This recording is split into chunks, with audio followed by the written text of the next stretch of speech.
Well, the weekend has begun and we can do so much on this channel. So for today, we're just going to focus on two reviews. The first one is, of course, with New Japan Pro Wrestling with Wrestling Dontaku Night 1. This one features, of course, the New Japan World Television Championship on the line. El Phantasmo defends it against the Alpha Konosuke Takeshita. We got Shingo Takagi versus Shota Umino, but the main event is the long anticipation steel cage match. Loser leaves Bullet Club. Will it be the House of Torture, or I like to call the House of Losers, or will it be the War Dogs? That's going to be one brutal match we're definitely going to be watching. And then, of course, we move on finally with AEW Collision, featuring many matches. Amongst them is the Eliminator match for the AEW Women's Championship. Toni Storm faces against Lady Frost. If she survives, well, she'll get a shot of the title. Then, of course, we have the two for the main event, the 2 out of 3 falls match between FTR and Paragon, O'Reilly and Strong. That is something we're definitely going to be watching. And then, as always, we will cap up our episode with some news updates to give you guys updates on what's been happening in the world of wrestling, such as what events the promotions are thrown out, who's booked, what matches are set, including developments that are happening in the world of wrestling as we speak. So, let's get ready for another episode of the Deleted Wrestle Zone.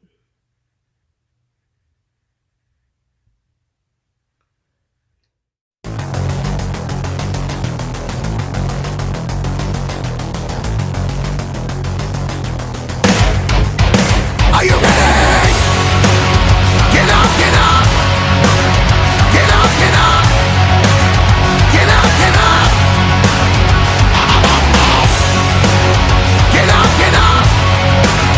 Get up, get up! Get up, get up! Hey everyone, welcome to the Deleted Wrestle Zone. All things that is pro wrestling with AEW, NXT, New Japan Pro Wrestling, TNA, the National Wrestling Alliance, various promotions, wrestlers, matches, and championships. I am your host, J-Rod here. So, if you are new to the channel, welcome. This is a channel where we do a lot of pro wrestling reviews from various promotions, not only here in the United States, but also in Japan, Mexico, Canada, Europe, the UK, anywhere in the world. Pro wrestling is not as big, but it continues to grow.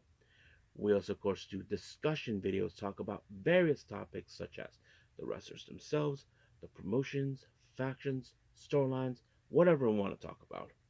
We also, of course, do more news updates. If certain information was unable to be on this episode, we can either put it on the next one or on a separate video by itself. We also, of course, do real-timing news updates to keep you guys on alert if something has happened in the world of wrestling that needs to be addressed ASAP. We also, of course, got the Unagi Sayaka Watch and various other cool wrestling content as well. So if you like what you see, please subscribe to us or click on that subscribe button. You'll be gaining a lot of the reviews and other cool wrestling content as well.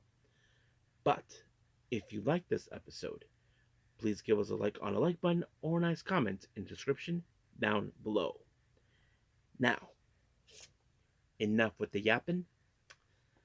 It's time to rock and roll. So let's begin with New Japan Pro Wrestling, Wrestling Dontaku.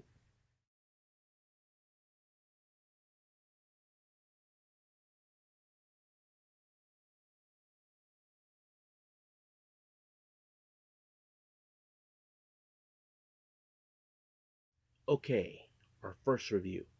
New Japan Pro Wrestling, Wrestling Dontaku at the Fukuoka Convention Center. Now, this is the much latest show by them. This is night 1. We will do night 2 possibly in the next episode, but let's focus on this one. We have, of course, our opening match, which is an 8-man tag team match. We have, of course, TMDK members consisting of Harley Jackson, Rahe Oiwa, Kosa Fujita, and of course Robbie Eagles taking on Yo, Master Wato, Bolton Oleg, and Toru Yano. Now, for those who have been aware, Kosa Fujita and Robbie Eagles were the former IWGP Junior Heavyweight Tag Team Champions but they lost those belts recently to, of course, to Yo and Master Wato. So you probably can guess that they're not in a good mood. But one thing I did like about this match is once again we see every time we see, of course, TMDK taking on the combination of Hantai and Chaos. Well, we see Hartley Jackson keeps losing to the same person, Bolton Oleg. Once again, Bolton Oleg gave him a third kamikaze, and just like that, 1, 2, 3, over. Our next match, we have the combination of Tomo Hiroishi teaming up with just four guys, Taka Michinoku, Taichi, and Yuya Uemura. They take on LIJ's Bushi, Hiromu Takahashi, Tetsuya Naito, and Yota Tsuji. Now, you can consider this as of course, a preliminary match because Yuya Uemura is challenging for the IWGP Global Championship. So the real question is who will be building up momentum. I mean, look, recently we have been seeing Hiromu to pick a fight with Ishii, but I don't know if that's a smart thing. But in the end, it was, of course, what's his name? Um, Taichi with a backdrop driver onto Bushi, and just like that, 1, 2, 3, done. Next up, we also would consider this as a preliminary match. We have the members of the United Empire consisting of Jacob Austin Young, Great Khan, and Cal Newman taking on Ryusuke Taguchi and Bishamon, Yoshihashi, and Hiroki Goto. Now, for those who've been aware now recently, Cal Newman has issued a challenge for the IWGP World Heavyweight title against Hiroki Goto. So the momentum, you have to ask who will get it. I mean, we have seen back and forth between both sides.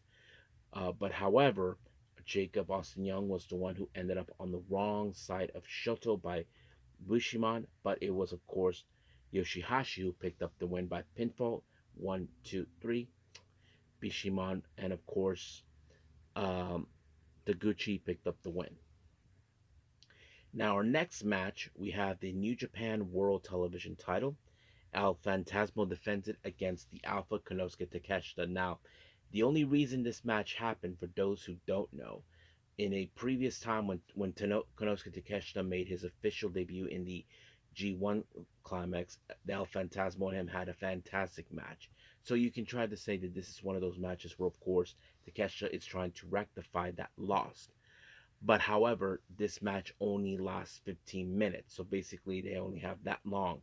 But unfortunately, things did not go accordingly because it exceeded its 15 minutes. So basically, nobody wins, nobody loses. But I'm sure maybe somewhere down the line, El Phantasmo will love nothing more to get another opportunity against Konosuke Takeshita. So we'll see what happens until then. Now, our next match, we have Zack Sabre Jr. taking on Hiroshi Tanahashi, the ace and the president of New Japan. So basically, this is a match that, as you know, they have gone back and forth on various occasions. Uh, Zack always claims that he was the new face of strong style, that sort of thing. But of course, Tanahashi is the ace. He doesn't back down. He will fight with all his might. But unfortunately, that might didn't do any well for him because it was Zack Sabre Jr. with the Zack driver that allowed him to pick up the win. And just like that, 1, 2, 3, over. Our next match, which is the semi-main event, we have Shota Umino versus Shingo Takagi. I have to say this was a very, very tough battle because Shota Umino, I have to say he was strong enough to hang on against a guy like Shingo, who's a very strong individual. But however, there was a moment where he was busted open. You can see blood coming out of him. But in the end, it was Shingo with the last dragon that allowed him to pick up the win against Shota, and just like that, it was over. However, our main event is the steel cage match. Loser leaves Bullet Club. Will be the House of Torture, consistent of um, Sho, um, um, Sho, Kanemaru, Sanada, and Narita and Evil. And of course, they have Yujiro and what's his name, Dick, on the outside. But they're facing against the War Dogs. David Finlay, Gabe Kidd, Drilla Maloney, Taiji Shimori, and Clark Connor. So this was one of those brutal matches you wouldn't imagine. I mean, there was a lot of things that were happening. I mean, the one thing that was interesting is that David Finlay decided to lock up the cage while they were still outside, but it was their way to ensure no one escapes once they're inside. So that's the general consistency. I mean, they use a lot of plunder. And of course, Yujiro and Dick Togo tried to get involved, and even Ghetto got involved too to prevent them. But however, it was so crazy. We did see, of course, Dick getting involved, then Yujiro, then what was it? Then we did see Maloney get a very bit of a payback against Sonata by whacking him with the guitar, which was perfect. But however, the best moment, of course, is when Gabe Kidd, as you know, who has history with Ren Narita, took him out when he put him in a pile driver through a barbed wire table, and just like that, um, of course, the the War Dogs won. But however, Evil continues to excuse me, continues to bring chaos. He decides to try to dismantle Finley, but he is not done with them. But we'll see what happens until then. So it looks like the War Dogs are out. Uh, the War Dogs are in, and House of Losers, they're done. So we'll see what happens down the road. So for right now, we are done with New Japan. Let's move on with, of course, AEW Collision.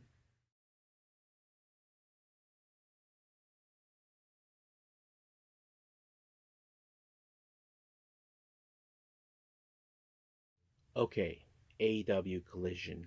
It opened up with Adam Cole making his way to the ring, but however, he was usually doing his usual thing where it's the boom and then Adam Cole, baby, before he makes his way to the commentary table. So he was there throughout the entire night, watching every match, giving his honest opinions and all that, which is good. So it was great to hear. Now, our first match, of course, is the eliminator match for the AEW Women's World Championship. Toni Storm faces against Lady Frost, who, as you all know, been successful recently in CML. So she earned her spot to challenge.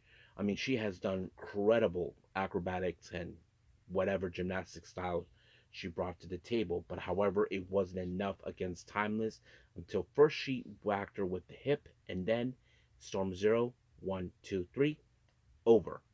And then, of course, as you probably know, she is well prepared to face whoever comes out of the Double or Nothing event that's coming up real soon later on this month. So we'll see what Timeless Storm is ready to do. Now, John Moxley, as you know, kind of gave his thoughts about what Samoa Joe said to him. Samoa Joe says that he's scared. Moxley's like saying, "You think I'm scared?" I mean, yeah, he went out of his way. He even went onto the ring to explain that he's not scared. I mean, the only reason he's saying that is because you have, of course, your entire posse by your side. So it's basically saying you are scared, but he's denying that. So we'll see what happens. Our next match is for the $100,000 high speed collision.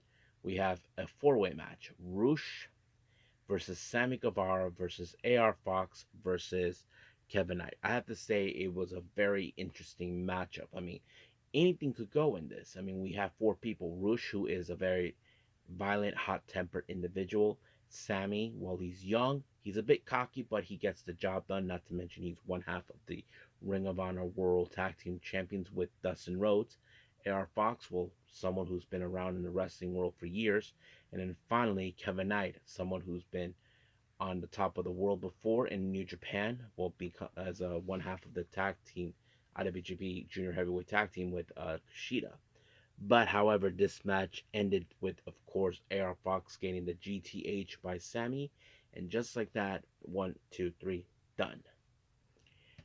Now, we did see Mega Bane versus Harley Cameron. I have to say, Harley Cameron did put up a fight, knowing too well that Mega Bane is someone you don't want to trick likely. But unfortunately, of course, Cameron Harley did not do anything well in this.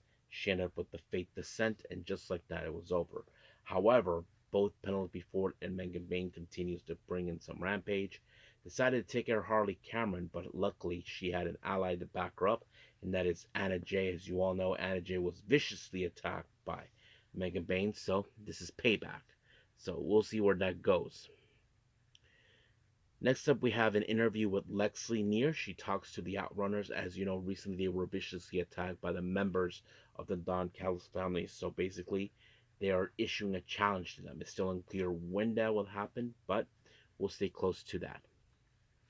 Our next match, we have Josh Alexander versus Brody King. I have to say, this was one of those matches that would become brutal.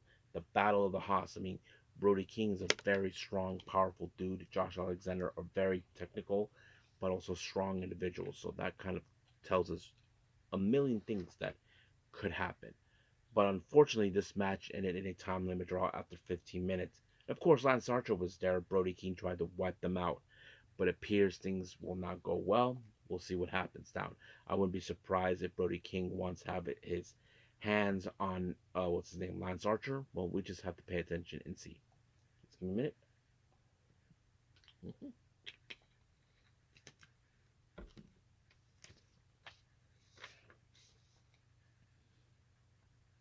Now, our next match is the Open Challenge by Max Caster, the so-called best wrestler alive. Well, he said that he is willing to put this match on in 5 minutes, thinking that no one can beat him in 5 minutes. Well, the person who issued the challenge was Daniel Garcia. Well, it lasted up to a minute when Garcia applied a power driver, and just like that.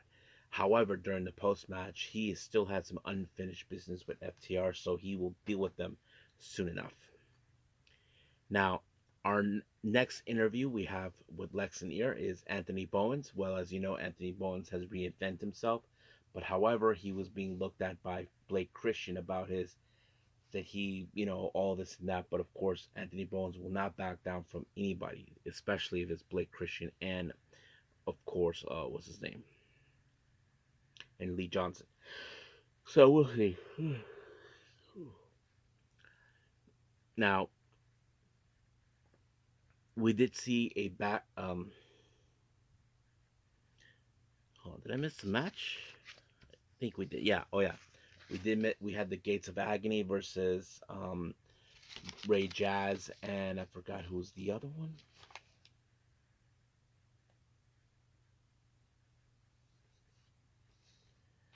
Yeah, Ray. Yeah, we got Ray Jazz and of course Goldie. Well, you can guess this match was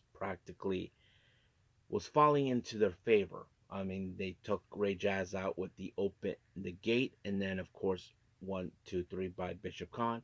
It was over. But however, in the Bucks stage, apparently they called out earlier in the day Brian Keith and of course Big Bill. So all hell broke loose in the back. I mean, they were fighting each other, so things could get out of hand. Now our main event is the 2 out of 3 falls between FTR and Paragon, Riley and Strong. Our first fall goes to Paragon when they applied an ankle lock on Dax Harwood by Kyle O'Reilly, and just like that, it was over. Second fall goes to FTR when they applied the Shattered Machine onto what's his name, onto Strong, and just like that, it was over. However, in the third fall, anybody's fair game. Well, in this one, it was FTR when they once again applied another um, Shatter Machine, and this time onto O'Reilly, and just like that, it was over. However, Daniel Garcia shows up. Apparently, he has some unfinished business with FTR. Sooner or later, they will cross paths. So we'll see what happens until then. But as of right now, we are officially done. Let's move on with some news updates.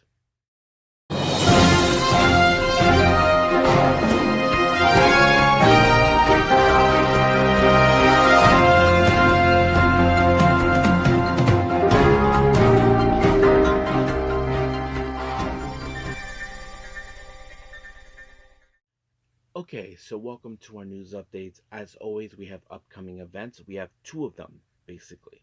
The first one is from Maple Leaf Pro Wrestling with Northern Rising.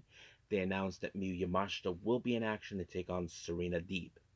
And then we have, of course, the National Wrestling Alliance Crockett Cup taking place on the 17th of May. There's going to be a no limit match between Kylie Page and Natalia Markova, so that's going to be interesting. Now, on for our developments. Many of you may remember him, Maven, or Maven Huffman. Well, PW Inside reports he was at Collision Still unclear if they're planning to hire him or whatever, but yes, he was announced.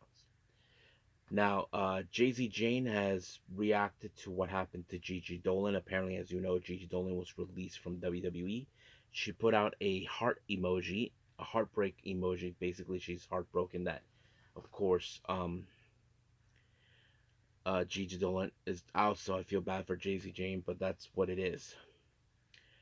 Viva Van, as you know, is wrestled in Vietnam Pro Wrestling. Well, it turns out that she won the women's championship on this one during a Tokyo Show Pro Wrestling event. I'm not sure if I'll be able to see it, but we'll see. Dakota Kai, as you probably know, she was recently one of the few releases. She says she's interested in other companies and top agents in pro wrestling, so she is looking for opportunities outside. Hopefully, things will work out for her.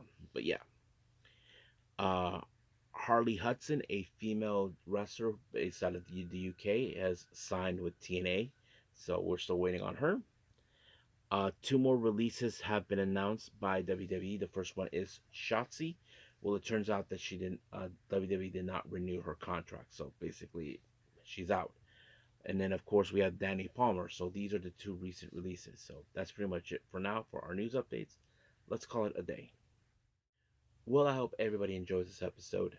Coming up, we have, of course, New Japan will continue with more Wrestling Dontaku, so I may do that. I may throw the entire event mostly all about Japanese wrestling.